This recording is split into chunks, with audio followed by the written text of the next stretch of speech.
Well, hello again. Welcome to another edition of Teacher Talk. We are starting Nehemiah chapter 5 today. In this chapter, we're going to see that the restoration of Israel is in its final phase. The Lord has raised a godly leader to take Israel from the classroom to the field. And they began to encounter the opposition of the people surrounding Israel.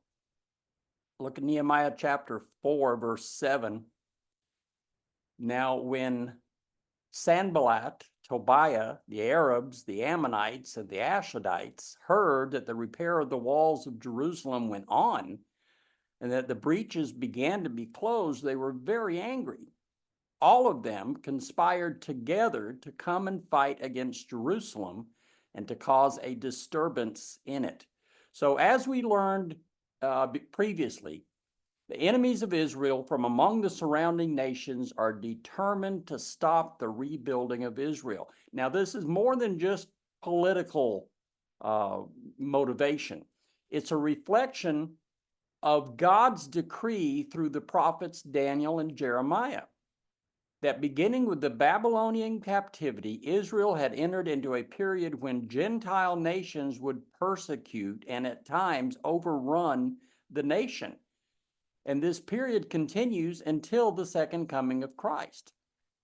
Here we see just a small example of that endless Gentile persecution of Israel. Three men lead this opposition to the rebuilding, and they take up arms to stop Nehemiah. Sanballat and Tobiah are back. We met them before.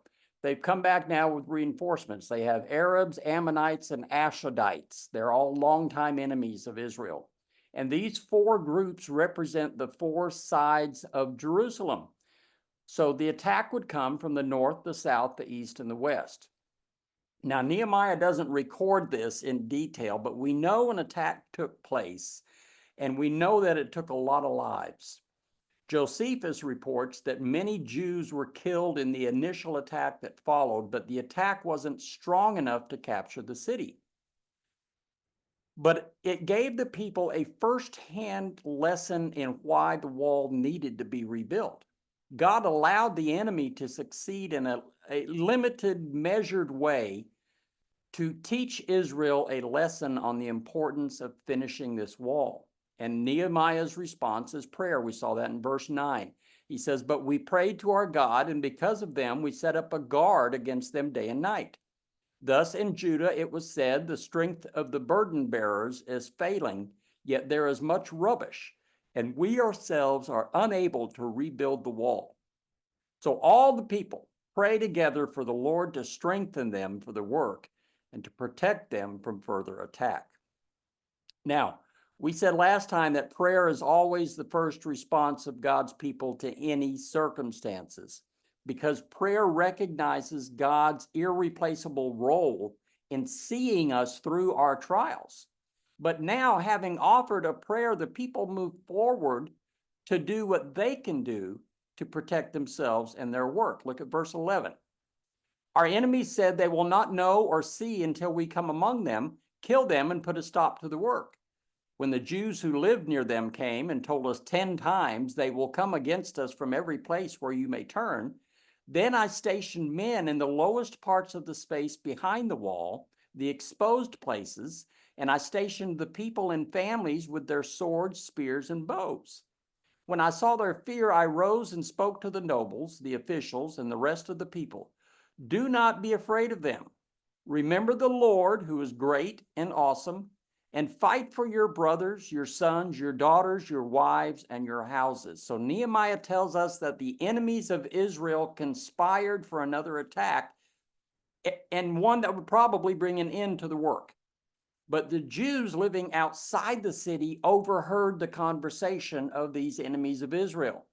And they reported those conversations back to Nehemiah and back to the people. So now Nehemiah could have responded to these reports in one of two ways. He could have returned to prayer and asked God, "Why aren't you intervening? Why aren't you stopping this attack?" Or he could conclude that the reports from these Jewish spies were evidence of God's divine intervention and take action. Nehemiah chose option 2. He reacts to the news by taking the necessary steps. Prayer is essential to walking in the will of God with his divine blessing.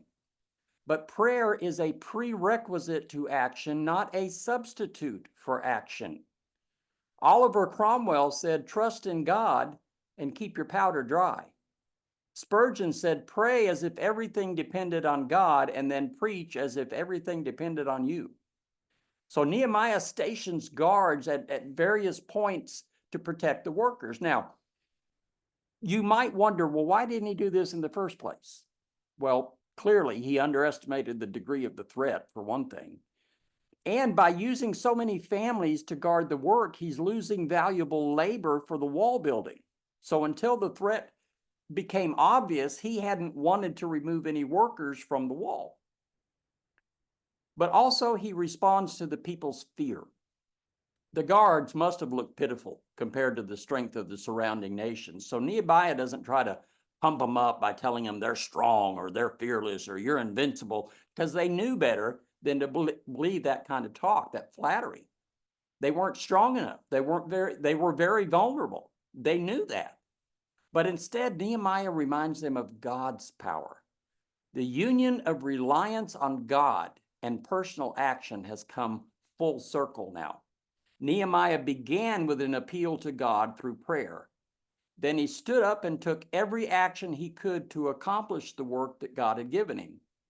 But even as he went back to the work, he recognized he was sustained by the power of God. So his success was ultimately a product of God's strength, not his own. Now, here is a secret to Christian maturity and success in personal ministry.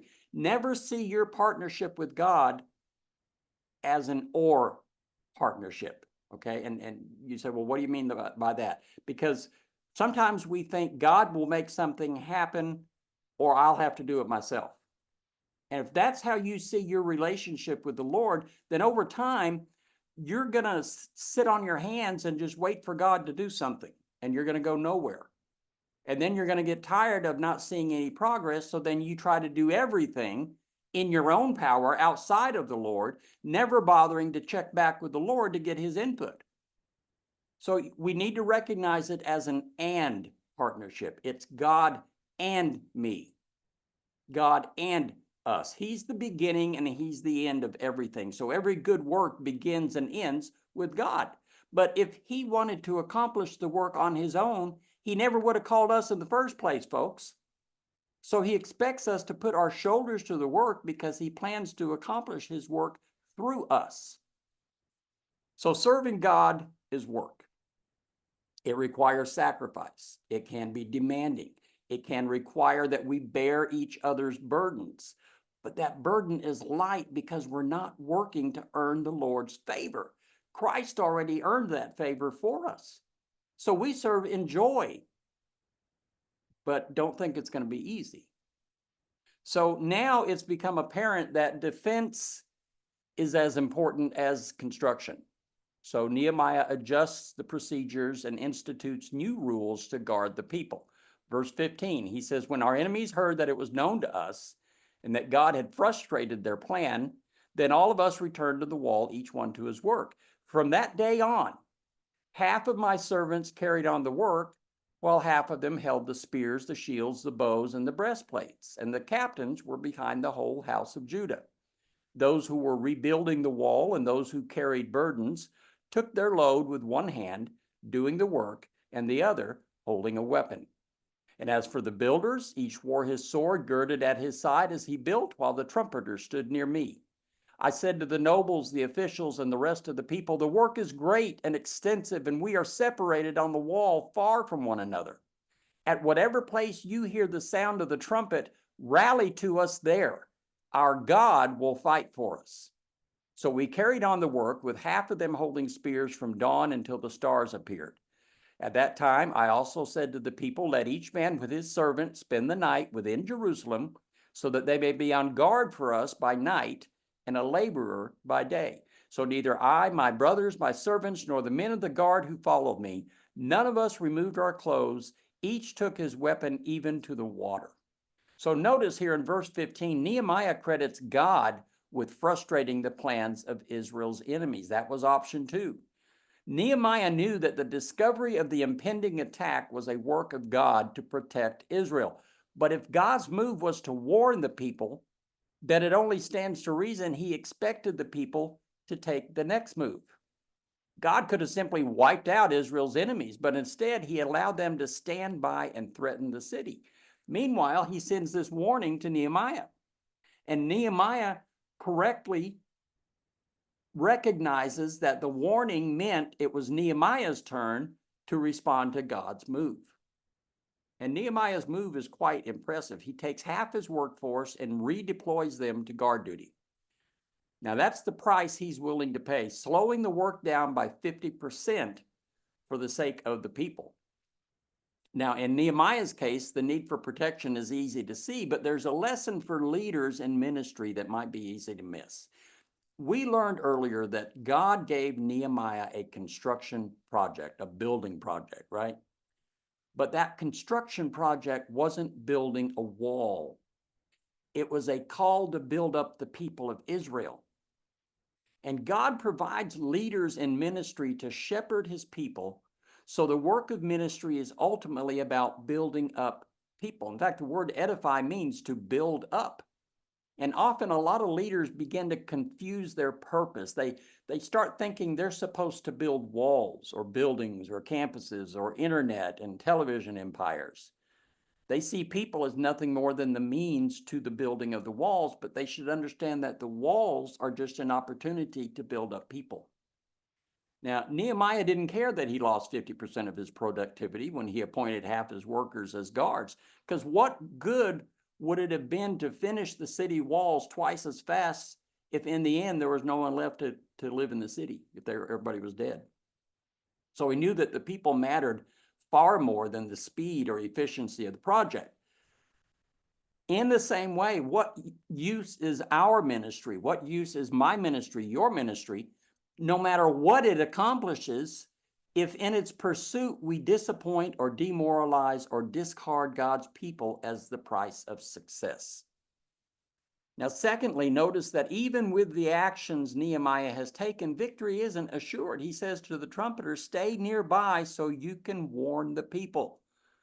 There just wasn't enough people to cover the entire length of the wall. So the plan was, if an attack came upon any one part of the wall, Nehemiah would sound the trumpet to rally the people to where the attack was occurring. That way, the entire strength of the guard could be brought to bear in defense of the wall at a certain point at a very needed time. Now, that's a sensible plan given his limited resources, but notice also Nehemiah points the people once more to God for victory, despite all this planning. In verse 20, Nehemiah says, God will fight for the people. That's another example of and theology. God and the people will defend the wall. The people will rally together. God will fight for us. Now, throughout all this, you can see God's wisdom in not solving the problem for the people directly. It's a partnership. Rather than vanquish the enemy on his own, God has enlisted the people to defend the wall. But as Nehemiah says, God is working through the people to accomplish that outcome. The wisdom is requiring the people to work together in seeking an outcome that only God can bring. And that's the point of any gathering of God's people. The body of Christ is assembled to accomplish a work that only God can bring about. The people are united, they're encouraged, they're strengthened, and they're edified when they come together in a common obedience to the will of God. So in the end, the Lord will accomplish the work, but the unity of the body makes the work possible. Colossians 2, chapter 2, verse 6 says, therefore, as you have received Christ Jesus as the Lord, so walk in him, having been firmly rooted and now being built up in him and established in your faith, just as you were instructed and overflowing with gratitude. The you in this passage is plural. Paul says the church as a whole is being built up and established in faith by walking together with Christ. So the people have successfully weathered the storm of attack from outside. So now it's time for the enemy to attack and divide from inside. So now we get to chapter 5. Look in verse 1. Now there was a great outcry of the people and of their wives against their Jewish brothers, for there were those who said, "We, our sons and our daughters are many. Therefore let us get grain that we may eat and live." And there were others who said, "We are mortgaging our fields, our vineyards, and our houses that we might get grain because of the famine." And there were those who said, "We borrowed money for the king's tax on our fields and our vineyards. Now our flesh is like the flesh of our brothers, our children like their children. Yet behold, we are forcing our sons and our daughters to be slaves, and some of our daughters are forced into bondage already, and we are helpless because our fields and vineyards belong to others." Now, Paul wrote that the love of money is the root of all sorts of evil, and that truth is apparent here. In the days before and during the wall construction, the people had started to take advantage financially of each other. There's 3 types of complaints here, representing 3 types of abuse within the camp. In verse 2, we hear that larger clans were hoarding and consuming much of the available grain, leaving too little for the smaller families. As a result, in verse 3, a second group of Jews was forced to mortgage their land to other Jews to pay for grain, since their own lands weren't yielding enough. And then in verse 4, we find a third group who borrowed money to pay taxes on their property because they didn't have enough income from their grain production.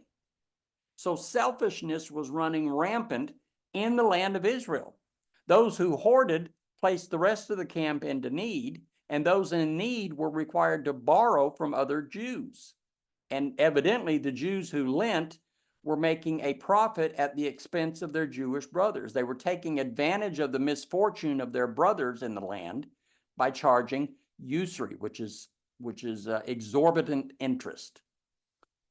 And they took advantage of those in the greatest need. Charging interest against another Jew was illegal under the law of Moses, but the Jews did it anyway. So in verse 5, the people complained to Nehemiah that some families have been forced to sell their children to other Jewish families as servants to pay their debt. Now, the law itself provided a means for families to send their sons and daughters as indentured servants to pay off family debt. That was allowed under the law. And it was kind of like a family today that forces teenage children to work to help make ends meet. Families in Israel could do that, but within limits set by the law. But now that the work of the wall is consuming so much of their time, families still need to eat. And with the debts coming due, the families are suffering as they find themselves unable to repay. And they complain to Nehemiah that they're returning to slavery again, only this time they're becoming slaves to one another. So Nehemiah's response follows. Look at verse 6. "Then I was very angry when I had heard their outcry and these words, and I consulted with myself and contended with the nobles and the rulers and said to them, 'You are exacting usury each from his brother.' Therefore I held a great assembly against them. I said to them, 'We, according to our ability, have redeemed our Jewish brothers who were sold to the nations. Now would you even sell your brothers that they may be sold to us?' Then they were silent and could not find a word to say." Now, naturally, Nehemiah is angry because of the people's sin. And their behavior was sinful. First, the larger families were selfish, showed no regard for the needs of their brothers. The families lending were robbing from their brothers and sisters, placing them in even greater financial hardship. So he considers his next course of action carefully. He begins by consulting himself. Now, that means just simply to give careful consideration. He's thinking about it. And then he consults with the nobles and the rulers, which means the tribal and the family elders, family leaders. This is smart politics on Nehemiah's part. Nehemiah may be the governor of the Persian province and the established leader in the city, but that doesn't mean he can act just unilaterally. He needs to lead in building a common perspective before he can expect to lead a unified response. He's got to get everybody on the same page for what the problem is, and then get them all on the same page for the solution. No matter what authority we feel we have, that authority is never absolute. Only Christ's rule is unchallenged, and the rest of us need persuasion. So Nehemiah likely knew the right thing to do from the very moment that he heard the news. His time spent in consultation was more likely a process of building allies to his side. Now, this is manipulation. This is politics, okay? Politics isn't a dirty word, even if most politics are dirty. Politics is the art of influencing people into agreement. And Nehemiah's role as a leader was to influence God's people into an agreement with God's expectations. And that's the goal of every godly leader. We seek to influence God's people into agreement with the Word of God. We want to influence them into an obedient walk and obedient life lived for the kingdom. But a leader can't mandate those things. He can't order obedience or command faithful living and expect that to be the end of the matter. He has to exercise skill in politics in the best sense of the word. He has to teach, he has to exhort, he has to correct and persuade and admonish God's people until they see the truth for themselves. And then with that truth reigning in their hearts, God's people will obey, and then a leader will have truly led. So in verse 7, Nehemiah has built his alliances. He's arrived at a consensus among the leaders. So then he persuades the people, and he begins with an accusation of misconduct. He says, you are charging usury interest. In other words, he says the people are violating the law of God. You're sinning. You're breaking the law of God. And then he makes a teaching point from recent history. He says he and the other exiles who traveled down from Persia were able to redeem some Jewish brothers owned by Gentiles. Most likely when Nehemiah decided to go up to Jerusalem, he decided to bring as many Jews with him as he could. But a lot of Jews stayed slaves in Persia, and their owners wouldn't release them. Well, not for free anyway.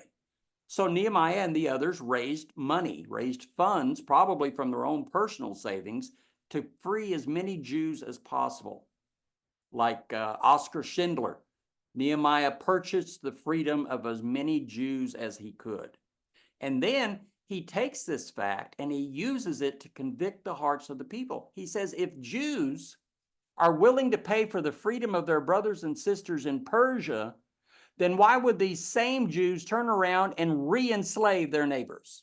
It makes no sense that these people would be so sacrificial and selfless in one moment and then do an about face and become the bad guy in the next.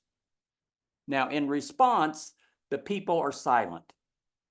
Okay, no one's able to respond. That's a sure sign of conviction. Conviction is a powerful tool of the Spirit. It's a feeling of self-condemnation. Oh man, I have done something wrong. The flesh is wired to reject conviction. If at all possible, we wiggle out from under its pressure. We look for excuses. We rationalize our choices. We blame others. We require convincing, and we defend our position. But when the Lord is working in our heart, conviction is inescapable. Now, we might try to fight, but in the face of overwhelming evidence of our sin, we lose our strength. We may run, but we can't escape the reality of who we are. So when Nehemiah speaks with spiritual authority, the conviction of the Spirit is present, working in the hearts of the people. They hear the truth, and in their hearts, they sense their guilt. And there's no argument that they can make to defend what they've done. So they just stay silent. They don't say anything. Now, here again, leaders should learn the lesson from Nehemiah. Leading God's people into conviction requires a willingness to call sin, sin. Okay, we can't avoid the hard moments. We have to have the courage to call it like it is. And then having named the sin, the leader needs to teach and exhort the people to see themselves as God sees them. showing them their hypocrisy or their selfishness or their stubbornness or whatever may be their personal stumbling block to obedience. And in revealing these things, we give opportunity for the Spirit to speak truth to their hearts. And as the Spirit works, the heart is changed. Maybe not at first, but in time. So when conviction takes hold, then the leader moves to restore the people by offering a path to obedience. This is where you've gone wrong, but this is how we can fix it. Okay, verse 9 says, "Again I said, the thing which you are doing is not good. Should you not walk in the fear of our God because of the reproach of the nations, our enemies? And likewise, I, my brothers, and my servants are lending them money and grain. Please let us leave off this usury. Please give back to them this very day their fields, their vineyards, their olive groves, their houses, also the 100th part of the money and of the grain, the new wine and the oil that you are extracting from them." Nehemiah asks a very leading question. Should not the people walk in the fear of the God should not the people walk in the fear of God so they can stand apart from the ungodly nations of the world? In other words, shouldn't God's people look different than the rest of the world? Every man or woman of God under the conviction of the Spirit will agree with that statement. It's truth. Yes, we want to be a witness for the Lord. Yes, we want to stand for truth and righteousness because the Lord expects it. So then next, Nehemiah offers himself as a model for the people. He says, my servants, we've been lending money to the people in need. But Nehemiah's not charging interest, apparently. I wouldn't think he would be. It doesn't say, but he's offering an example. And then he concludes that the people should stop charging interest to one another. So this call to obey from Nehemiah addresses the sin of Israel. But there's still the matter of restitution. Ceasing to charge future interest doesn't correct for past injustice. So to rectify the situation, Nehemiah calls for a jubilee. In verse 11, he asks that all debts be forgiven and all property returned to its owner. And then he asks that of any interest charged, that the 100th part be returned. That's the interest rate, which amounted to 1/100th or 1% of the value per month, or 12% per year. Everything was to be made right. Now, would we have the guts to make such a demand of God's people? The ever-present dilemma of any leader is how to balance strength with popularity. Because on the one hand, God appoints leaders to move people where they won't go on their own. But on the other hand, leaders are people too, so naturally they seek the people's agreement and admiration. But they can do this to a fault. Godly leadership isn't about building consensus. It requires taking people where they don't want to go, but doing it in such a way that they think it was their idea from the start. Margaret Thatcher said one time, "Consensus is the process of abandoning all beliefs, principles, values, and policies. So it is something in which no one believes and to which no one objects." So Nehemiah's approach leads the people to make a very difficult but absolutely essential conclusion. Yet they adopt it willingly in the end, like it was their own idea. And they made this decision based on the conviction of the Spirit and the example of their leader and his call to respond. Look at verse 12. "Then they said, we will give it back and will require nothing from them. We will do exactly as you say." So I called the priests and took an oath from them that they would do according to this promise. I also shook out the front of my garment, and I said, "Thus may God shake out every man from his house and from his possessions who does not fulfill this promise. Even thus may he be shaken out and emptied." And all the assembly said, "Amen." And they praised the Lord, and then the people did according to this promise. So we see in this response in verse 12, it's obvious they've taken Nehemiah's words to heart. They're willing to do the works of repentance. To ensure the people don't experience a change of heart later, Nehemiah makes them swear an oath before the priest. Now that's smart leadership too. Believers who live in their flesh are easily swayed one way or the other. But when they're in the company of godly influences, they quickly agree to change their behavior. And then just as quickly, they revert back to sin when the influence is gone. The flesh offers no stability. But only when we live in the Spirit, when we grow spiritually mature through a practicing of the disciplines of our faith, only then do we become stable in all of our ways. James says that in the book that he wrote. So Nehemiah knows this people are not stable. They're tossed about by every wind of doctrine, so to speak. So he puts a fence around their flesh, and he calls them to promise before the priests. That meant that they were bound under penalty of loss. And Nehemiah names the loss that would result. The offender would lose all of his own possessions.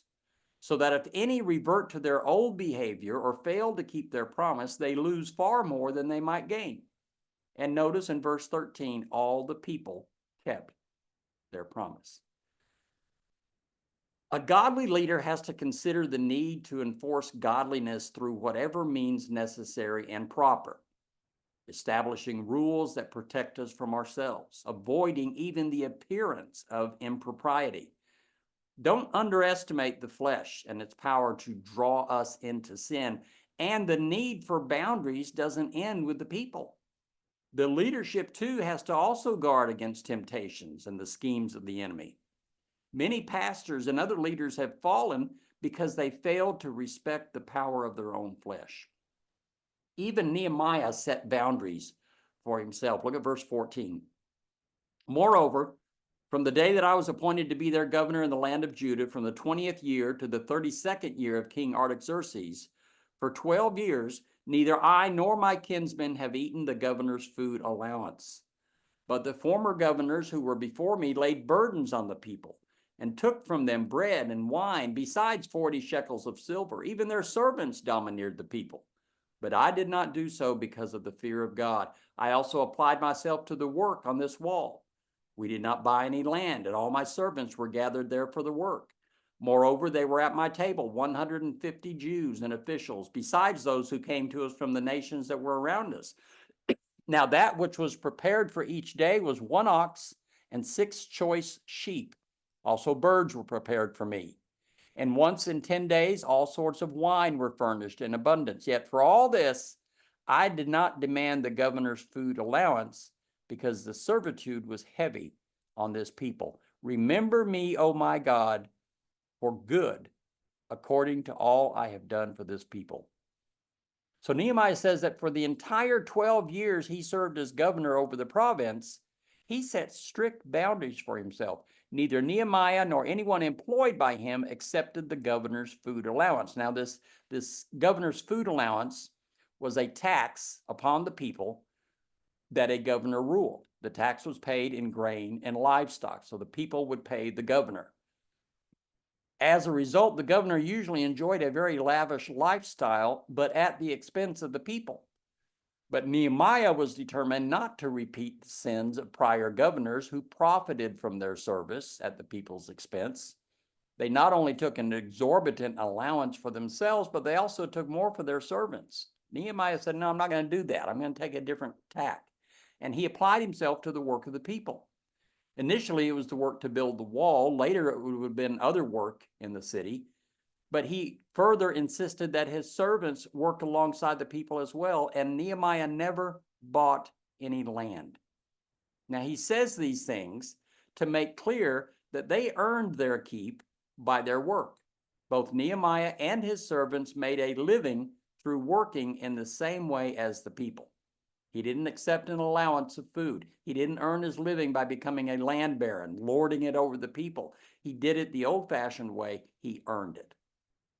So finally, Nehemiah says he was generous with what he had. He regularly invited 150 other Jews to share the food at his table, along with Gentiles from the surrounding area.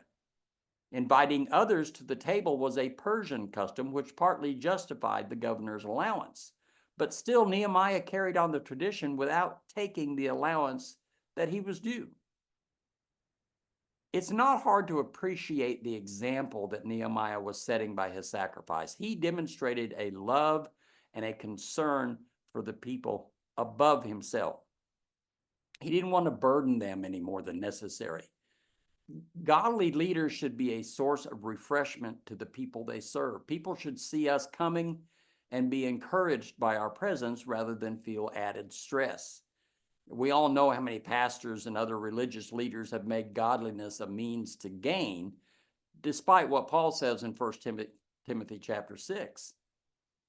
But secondly, Nehemiah set the example of working to provide for oneself. Ministry is not a profession. Ministry is a service. And while someone may make his living from the proclaiming of the gospel, the focus should always remain on proclaiming the gospel, not making a living. And in a lot of cases, it's better for everyone concerned that a leader make his own living so that those he serves will benefit from both his words and his example. It's easy for our flesh to dismiss godly counsel when it comes from someone that we resent. If our leader burdens us financially, then we may use that burden as an excuse to ignore what they say. Nehemiah set an example every day of his 12 years of service by never taking his allowance, but at the same time showing diligence to work alongside the people. And finally, he didn't wear that sacrifice on his sleeve or find ways to remind the people how much sacrifice he was making on their behalf. On the contrary, he was generous with what he had. He continued in the expected traditions of hosting people at his table, even though he was doing it on his own dime. Now, if it's possible for a leader to burden his people financially by taking too much, it's also possible for a leader to burden his people emotionally by reminding them of his sacrifice. Nehemiah took nothing and lived like he had everything. No doubt the people saw him as a refreshing change from past leaders. So you have to ask yourself, why did Nehemiah make these sacrifices? We know he cared for the people, but that wasn't his only motivation. In verse 19, Nehemiah asked the Lord to remember his decisions and sacrifices as he served the people without burdens. When Nehemiah says, "Remember me, Lord," he doesn't mean remember to bring me to heaven. Nehemiah was a man saved by faith alone, just like you and I are today. So if Nehemiah wasn't asking God to remember him for the sake of entering heaven, what was he asking from God? Well, he was asking God to reward him in the kingdom for his faithfulness and his sacrifice. Nehemiah wasn't interested in receiving a reward on earth. To be rewarded on earth means to forfeit rewards in heaven. And the heavenly rewards for service will be far greater. They will far outshine any reward that we could possibly receive here on earth. And Nehemiah understood that. So he willingly gave up a reward on earth so that he could be eligible for a greater reward in heaven. This should be the motivation of every Christian and especially every godly leader. 1 Timothy, Paul writes in 1 Timothy chapter 6, verse 6, "But godliness actually is a means of great gain when accompanied by contentment." Now, that great gain that Paul's talking about is the eternal gain that godliness is going to yield. But if we're going to see that eternal reward in its fullness, we have to be content with what we have here and now, however much or little it may be. In fact, the more meager our life today, the more opportunity we have to earn eternal treasure, because it means we're not spending a lot of time trying to gain the world's treasure. Instead, we should be putting our time toward earning eternal treasure, just like Nehemiah, who spent his days working with the people, living on less so that he might be rewarded with more. So I hope you've enjoyed this lesson. I hope you've learned some things. I hope that these lessons encourage you and edify you and build you up and provide you with a maybe a more in-depth study on your own on some of these principles that we've been talking about. We'll be back next week. Till then, thanks for tuning in to Teacher Talk. God bless.